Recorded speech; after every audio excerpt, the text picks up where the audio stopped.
दोस्तों, डीएसपी साहब ने पुलिस कर्मियों की असली कार्यशैली परखने के लिए भिखारी का भेष धारण किया और थाने पहुंच गए। जैसे ही वह थाने के गेट पर पहुंचे, ड्यूटी पर तैनात पुलिसकर्मियों ने उन्हें भिखारी समझकर अंदर घुसने से रोका और धक्के देकर बाहर निकालने लगे। फिर डीएसपी साहब ने दरोगा और उन पुलिसकर्मियों के साथ जो किया, उसे देखकर आपके भी होश उड़ जाएंगे। दोस्तों, अनिकेत राणा एक तेज तर्रार और ईमान डीएसपी अपने कर्तव्यों के लिए जाने जाते थे। 35 वर्षीय अनिकेत ने पुलिस विभाग में अपनी अलग पहचान बनाई थी। उनकी पहचान एक ऐसे अधिकारी के रूप में थी जो न केवल अपराधियों के खिलाफ सख्त कार्रवाई करता था, बल्कि अपनी टीम के सदस्यों को भी अनुशासन का पाठ पढ़ाता था। उन्होंने समाज में पुलिस के प्रति लोगों के विश्वास को रखने के लिए कई पहल की थी। अनिकेत का एक और खास पहलू था उनकी अनोखी काका शैली। वह अक्सर भेष बदलकर अपनी टीम और आम जनता के बीच जाकर वास्तविकता का जायजा लेते थे। यह आदत उन्होंने अपने करियर की शुरुआत से ही अपनाई थी। उनके लिए वर्दी सिर्फ अधिकार की नहीं, बल्कि जिम्मेदारी की पहचान थी। गरीबों और असहाय की मदद करना उनके जीवन का मकसद बन चुका था। अनिकेत को जब यह सूचना मिली कि उनके ही थाने में कुछ पुलिसकर्मी आम जनता से रिश्वत लेते हैं और गरीबों के साथ दुर्व्यवहार करते हैं, तो उन्होंने इस समस्या को जड़ से खत्म करने का फैसला किया। इस बार उन्होंने एक ऐसा तरीका अपनाया जिससे उनके ही थाने में हड़कंप मच गया। अनिकेत राणा ने अपनी योजना को अंजाम देने के लिए भिक्षुक का भेष धारण करने का निश्चय किया। उन्होंने एक पुरानी फटी हुई शर्ट, घिसे हुए गंदे कपड़े और पैरों में टूटे फूटे चप्पल पहन लिए। सिर पर एक मैला गमछा बांधा और चेहरे को धूल और कालिक से ढक दिया ताकि कोई उन्हें पहचान ना सके। उनकी वर्दी और पहचान उनके ऑफिस के लॉकर में रखी हुई थी। एक टूटी फूटी छड़ी लेकर और हाथ में खाली कटोरा थामकर वह सीधे अपने ही थाने के गेट पर पहुंचे। थाने में प्रवेश करने से पहले उन्होंने सड़क के किनारे कुछ देर बैठकर असली भिखारियों के साथ उनके व्यवहार और बातचीत का अवलोकन किया, ताकि वह उनके जैसी ही बातें कर सकें। उन्हें यह भी मालूम था कि थाने के कुछ कर्मचारी बेहद लापरवाह और क्रूर स्वभाव के हैं, जो गरीबों और असहाय लोगों को नजरअंदाज करते हैं। इस बार वह इन सब का सामना एक भिक्षुक बनकर करने के लिए तैयार थे। उन्होंने तय कर लिया था कि वह उन सभी अधिकारियों को सबक सिखाएंगे जो अपनी ड्यूटी का दुरुपयोग कर रहे थे। भिखारी के भेष में डीएसपी अनिकेत राणा ने थाने के मुख्य द्वार पर पहुंचकर झिंझक हुए अंदर कदम रखा। थाने का माहौल पहले जैसा ही व्यस्त था। कोई अधिकारी फाइलों में डूबा हुआ था तो कोई सिपाही मजाक कर रहा था। थाने के अंदर पहुंचते ही अनिकेत ने हाथ में पकड़ा कटोरा आगे बढ़ाया और कमजोर आवाज में कहा, साहब, कई दिनों से भूखा हूं, थोड़ा मदद कर दीजिए। सिपाही राम प्रसाद, जो हमेशा से अपनी बेरुखी के लिए कुख्यात था, ने उसे ऊपर से नीचे तक देखा और गुस्से में बोला, ए, यहां से निकल, ये भीख मांगने की जगह नहीं है। अनिकेत ने थोड़ा और अनुरोध किया, साहब, बस 2 रोटी के पैसे दे दीजिए, बहुत भूखा हूं। रामप्रसाद ने झुंझला कर कटोरे पर लात मार दी, जिससे कटोरा दूर जाकर गिरा। अनिकेत ने नजर उठाकर देखा कि वहां बैठे अन्य अधिकारी भी इस घटना को देखकर हंस रहे थे। किसी ने उसकी मदद करने की कोशिश नहीं की। थाने का एक और सिपाही विजय, जो रामप्रसाद का साथी था, आगे बढ़ा और तंज कसते हुए बोला, भिखारियों को पुलिस से मदद चाहिए, तुझे शर्म नहीं आती? उसने अनिकेत के कंधे पर झपकते हुए उसे थाने से बाहर निकालने की धमकी दी। अनिकेत इस अपमानजनक व्यवहार को चुपचाप सह रहा था, लेकिन अंदर ही अंदर उनकी योजना काम कर रही थी। उन्होंने खुद को शांत रखते हुए और ज्यादा निरीक्षण करना शुरू किया। उन्हें यह समझ में आ गया था कि थाने में गरीबों और जरूरतमंदों के साथ कैसा व्यवहार किया जाता है। थाने में चल रही इस हलचल के बीच दरोगा सुरेश सिंह, जो अपनी कुर्सी पर बैठकर चाय की चुस्कियां ले रहा था, भिखारी बने डीएसपी अनिकेत की ओर देखता है। सुरेश ने अपने मातहतों की ओर इशारा करते हुए कहा, क्या तमाशा लगा रखा है, इसे यहां से भगाओ। अनिकेत ने धीरे धीरे सुरेश की कुर्सी के करीब जाकर कहा, साहब, मैं बहुत भूखा हूं, कृपया कुछ पैसे दे दीजिए।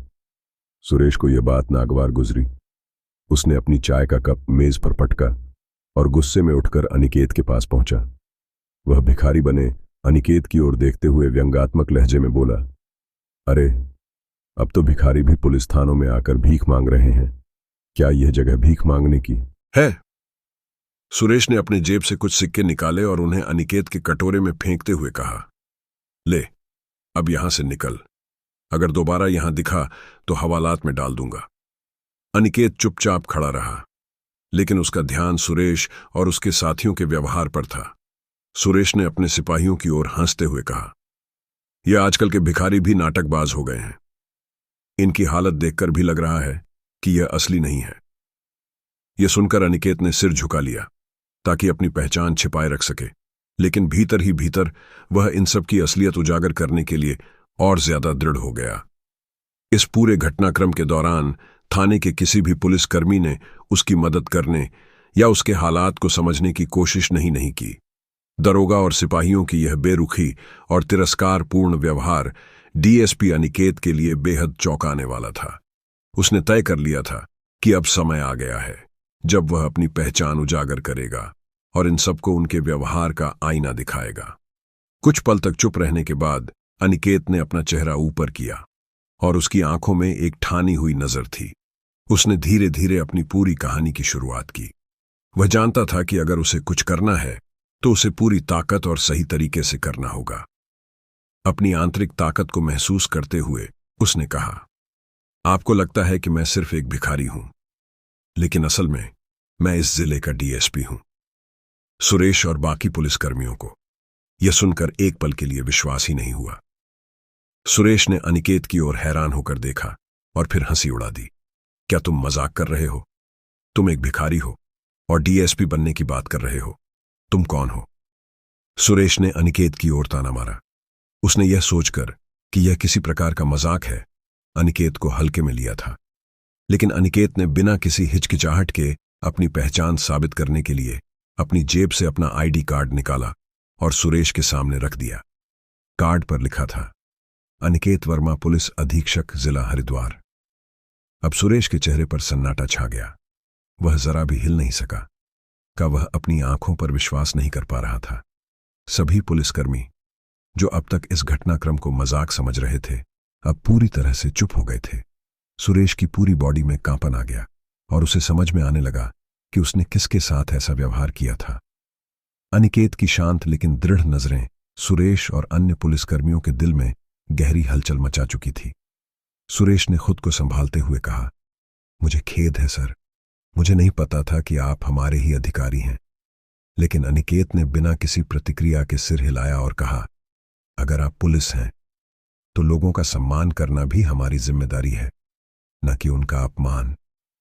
सुरेश और बाकी पुलिसकर्मियों को समझ आ गया कि अनिकेत, जो कभी एक सामान्य व्यक्ति की तरह व्यवहार कर रहा था, असल में एक शक्तिशाली और सच्चे पुलिस अधिकारी था, जिसने इस बार उन्हें यह सिखाया कि हर किसी का सम्मान करना जरूरी है, चाहे उसकी स्थिति कुछ भी हो।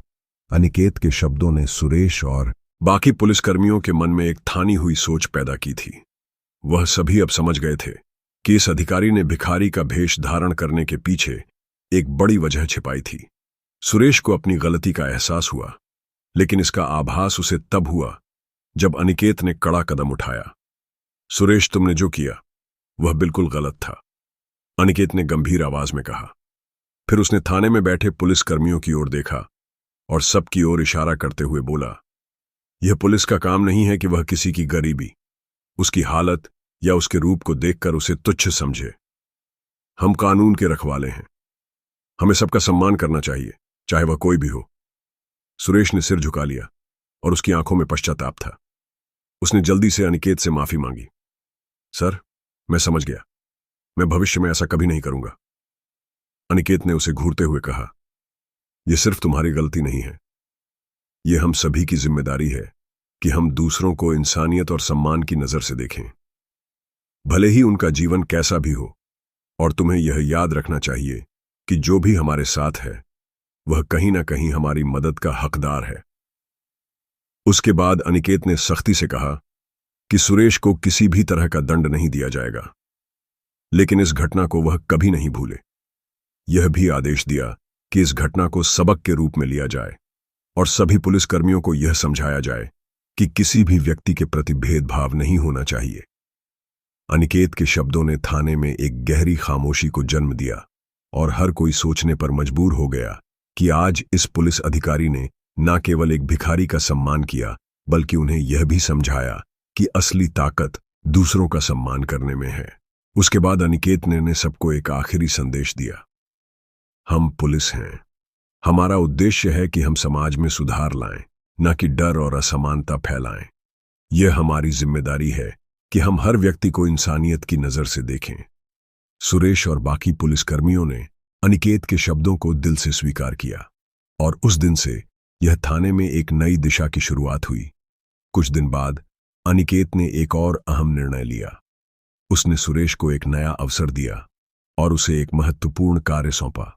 वह उन सभी पुलिसकर्मियों के साथ एक आउटरीच प्रोग्राम में भाग लेगा, जहां गरीब और भिखारियों के साथ बातचीत की जाएगी और उन्हें एक बेहतर जीवन जीने के लिए मदद दी जाएगी। अनिकेत का उद्देश्य यही था कि सुरेश और बाकी लोग जान सकें कि समाज के प्रति उनका दृष्टिकोण बदलने की जरूरत है। इस दौरान सुरेश ने पूरी ईमानदारी से काम किया। वह लोगों से उनके संघर्ष और समस्याओं के बारे में बात करता और उन्हें बेहतर जीवन जीने के लिए मदद करने की कोशिश करता। यह बदलाव सिर्फ उसकी सोच में नहीं आया, बल्कि थाने में भी एक सकारात्मक परिवर्तन देखने को मिला। एक दिन जब अनिकेत ने सुरेश से पूछा, क्या अब तुम्हें लगता है कि तुम बदल गए हो? तो सुरेश ने सिर झुकाकर कहा, जी हां सर, अब मुझे समझ में आता है कि हम किसी को उसकी परिस्थिति के आधार पर जज नहीं कर सकते। अब मैं जानता हूं कि हर व्यक्ति का जीवन संघर्षों से भरा होता है और उन्हें सम्मान देना ही इंसानियत का असली मूल्य है। अनिकेत ने मुस्कुराते हुए कहा, यह बदलाव तुम्हारी मेहनत और समझदारी का नतीजा है। लेकिन याद रखना, सच्चा बदलाव तब आता है जब हम सिर्फ खुद को नहीं बल्कि पूरे समाज को समझ पाते हैं। थाने में यह एक बड़ी जीत थी, न सिर्फ सुरेश के लिए बल्कि उन सभी पुलिसकर्मियों के लिए जिन्होंने इस घटना से एक सशक्त शिक्षा ली। अनिकेत की सख्त परंतु दिल को छूने वाली कार्रवाइयों ने यह साबित किया कि असली ताकत सच्चाई और इंसानियत में है। सुरेश के चेहरे पर अब वह गहरा बदलाव था और उसकी आंखों में आत्मगौरव था, क्योंकि वह अब केवल एक पुलिसकर्मी नहीं था बल्कि एक इंसान भी बन चुका था। अनिकेत ने सशक्त होकर सबको यह संदेश दिया कि सबसे महत्वपूर्ण चीज हमारे द्वारा दूसरों के साथ साझा किया गया सम्मान है, क्योंकि सच्ची ताकत केवल दूसरों की मदद करने में ही निहित है।